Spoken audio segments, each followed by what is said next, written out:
اللہ کے حبیب علیہ السلام فرماتے ہیں قیامت کے دن جب وہ آئے گا تو اس کا چہرہ 14ویں کے چاند کی طرح چمک رہا ہوگا۔ یہ رزق حلال کمانے والے کی فضیلت ہے، جو ہاتھ نہیں پھیلانا چاہتا، جو اپنے بچوں کو کسی اور کا دست نگر نہیں کرنا چاہتا، کریم فرماتے ہیں 14ویں رات کی طرح چہرہ چمکے گا۔ تو میرے بھائی محنت کریں، جدوجہد کریں۔ آپ کو پتہ ہے جب ایک صحابی نے عرض کیا تھا کہ یا رسول اللہ صلی اللہ علیہ وسلم، میرا دل کرتا ہے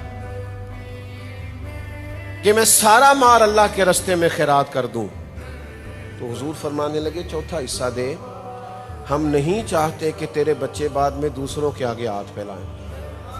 تو حضور نے تو خود گویا اسے تلقین فرمائی کہ اپنے بچوں کے لیے کچھ سنبھال کے رکھ، کچھ تیرے پاس ہونا چاہیے جس سے تیری اولاد نفع اٹھائے۔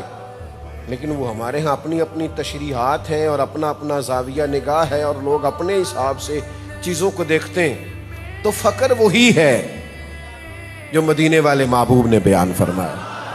اپنی مرضی کا آپ فقر اختیار نہ کریں، وہی ہے جو حضور نے بیان کر دیا۔